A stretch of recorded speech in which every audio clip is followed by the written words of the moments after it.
కుబేర్ గ్రామంలో ఉగాది సంబరాలు మా విలేజ్ టెంపుల్లో విఠల్ రుకుంబాయి ఆశీర్వాదంతో ఉగాది పంచాంగం కార్యక్రమం పూజ చేసుకొని ముగించుకొని యువకులు దృఢంగా ఉండాలి.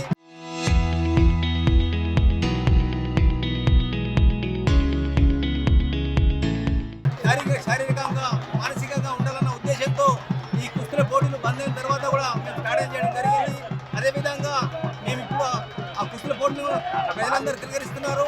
అదేవిధంగా మహారాష్ట్ర నుంచి కానివ్వండి, వివిధ రాష్ట్రాల నుంచి కానివ్వండి, దిగులు నుంచి కానివ్వండి, అన్ని పక్క రాష్ట్రాల నుంచి కూడా మలయాళీలు వచ్చినారు. ఘనంగా కుస్తీల పోటీలు నిర్వహిస్తున్నాము. ప్రజలందరూ మాకు సహకరించి, పోలీస్ శాఖ మాకు సహకరించి కుస్తీల పోటీలు విజయవంతంగా చేయాలని ముగిస్తున్నాను. కుబీర్ మండల కేంద్రంలో అంతర్రాష్ట్రీయ కుస్తీ పోటీలు నిర్వహించడం జరుగుతుంది. ఈ కుస్తీ పోటీలకు తెలంగాణ కాకుండా మహారాష్ట్ర, హర్యానా అనేక రాష్ట్రాల నుంచి మల్ల యోధులు పాల్గొనడం జరిగింది.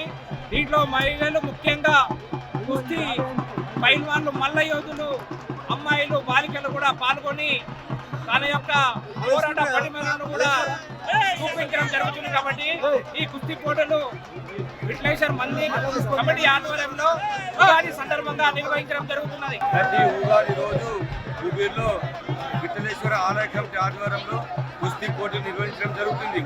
ఈ కుస్తీ పోటీలకు మహారాష్ట్ర నుంచి మరియు హర్యానా నుంచి, నిజామాబాద్ డిస్టిక్, ఆదిలాబాద్ డిస్టిక్ ఎక్కడెక్కడ నుంచి మల్లన్న యోధులు వచ్చి ఈ కుస్తీలో పాల్గొని ఈ కుబీర్ విఠలేశ్వర ఆలయ కమిటీ నిర్వహించారు.